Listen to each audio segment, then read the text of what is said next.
নামে সজল গ্রাম অথচ বাস্তবে নলবাহিত পানীয় জল পাচ্ছেন না পুরুলিয়া জেলার অন্যতম বর্ধিষ্ণু বলে পরিচিত লাগদা গ্রামের মানুষ। এলাকার মানুষ চাইছেন দ্রুত জলের ব্যবস্থা।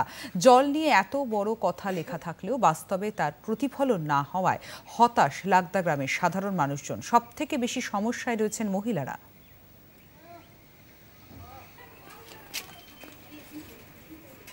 ট্রায়ালেই আসছে, মানে পুরাপুরি আসে না, মানে জল পাচ্ছেন না না।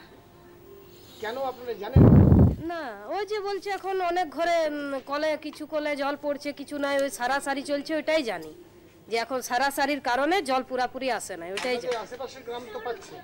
হ্যাঁ পাচ্ছে, ওইটা তো অনেক দিন থেকেই শুনছি যে আশেপাশে গ্রামে পাচ্ছে।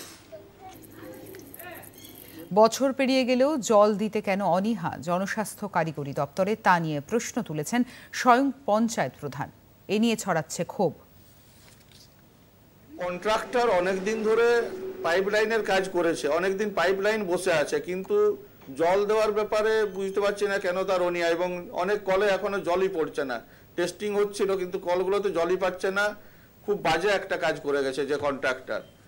আমরা তো, আমাদের সাথে তো কোনো যোগাযোগ করেনি পিএইচই দপ্তর, ফলে বলতে পারবো না কেন তারা জল পাচ্ছে না। আমি কিন্তু অনেকবার পিএইচই দপ্তরে যোগাযোগ করেছি যে আমাদের এতদিন ধরে পাইপলাইন বসেছে কিন্তু এখনো পর্যন্ত কেন জল দেওয়া হচ্ছে না।